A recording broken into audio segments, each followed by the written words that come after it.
is LBC News. LBC News time, 7:47. Good evening, and thanks for being with us this Monday evening. Lots to unpack then.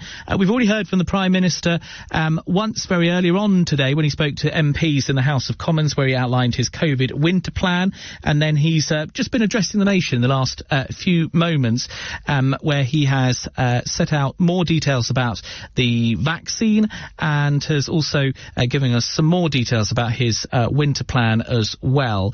Of course, he has to self-isolate at the moment, so that was a virtual press conference from the Prime Minister. He was also flanked by England's Chief Medical Officer, Professor Chris Whitty, and the Director of the Oxford Vaccine Group, Andrew Pollard. Certainly lots to tell you about from that press conference and also from what the Prime Minister had to say to MPs earlier on today, so do stay with us here on LBC News for the very latest. Just want to take you through some of the details as he gave that major update.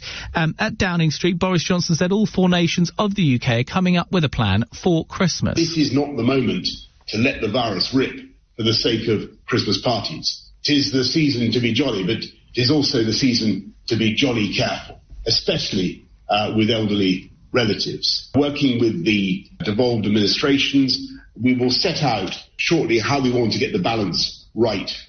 He confirmed the three-tier coronavirus system is returning and there'll be more places in the highest tiers. Gyms, hairdressers and all shops will be allowed to reopen in England from the 2nd of December.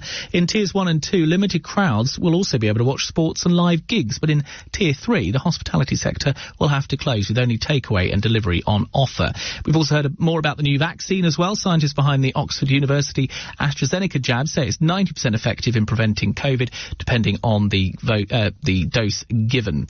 Also, mass testing programme will be offered to those local authorities who go into tier 3 of England's restrictions when the national lockdown ends. The Prime Minister says he's hopeful it will end automatic isolation for close contacts of those who test positive. Well, let's unpack this a little bit more here on LBC News. Delighted to say I'm joined by Lord David Triesman, former Secretary of State for Tony Blair. A very good evening to you, Lord David. Good evening. Well, thank you very much for joining us. What did you make of what the Prime Minister had to say this evening? Well, he's obviously trying to strike a balance in which people will enjoy Christmas if they can. I think he's probably trying to make the point that it would be sensible if the four home nations and the devolved administrations were, broadly speaking, moving in the same direction, because we know there's so many anomalies when people just move 100 yards up the road between England and Wales, for example. And I think he's probably trying to encourage us to feel that we are seeing the light at the end of the tunnel with the vaccines. I must say, I very much hope that that's the case, but I think we've also got to be very realistic. It's not always apparent in government statements, but there needs to be total realism about this, and realism that the vaccines will not be along fast enough to deal with the second spike. Yes, and as we go towards Christmas, I mean, that's what a lot of people are focusing on at the moment, but the reality is this virus is going to be around for quite some time yet. So Christmas, as the Prime Minister said, is a time to be jolly careful. Do you think that's been pushed hard enough by the government?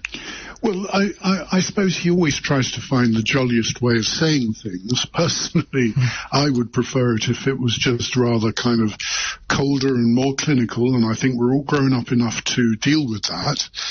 But you know, that's just a matter of style. I'm not really commenting on it. The thing that I really do worry about is that at the moment we've still got very large numbers of people dying. The vaccine will not at the moment save them. What we really need is medicines available all the way through to when the vaccines are truly available, and we make sure that people aren't infecting other people, even if they're not being infected themselves, because we don't know that yet.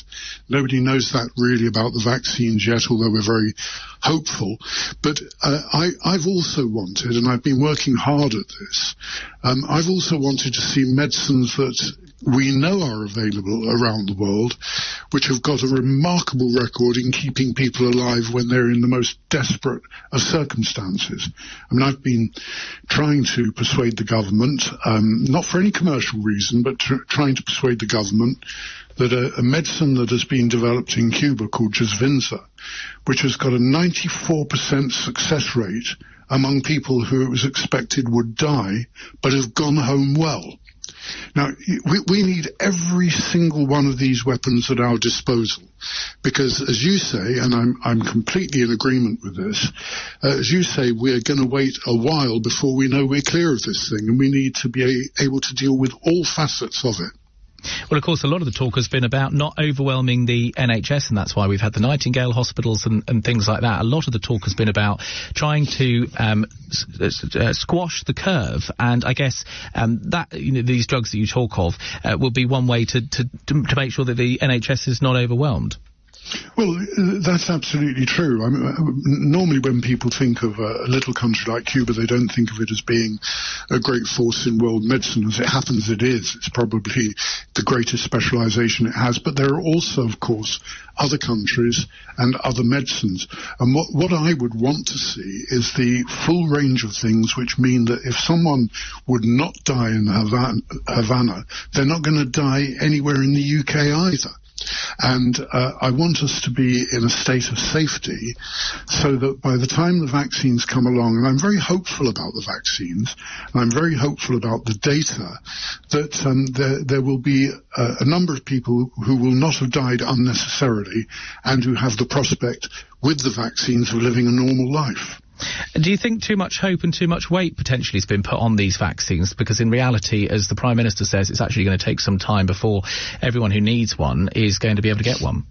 Well, he's completely right about that. It's a good thing that there are a range of vaccines, because some of them may work better with people with some conditions, if they've got diabetes or there are obesity problems or whatever. We've got a range of them. They're beginning to show similar sorts of results, but there are things we as yet don't know. The tests aren't complete.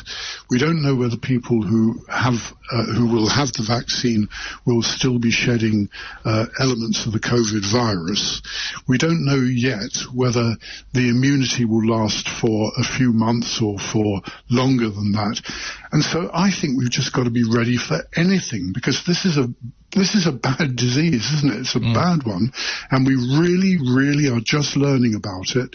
So let's give ourselves every chance of success rather than thinking there's one silver bullet. Absolutely. Well, really good to talk to you. Thank you very much for joining us here on LBC News. That's Lord David Triesman, former Secretary of State for Tony Blair. This is LBC News.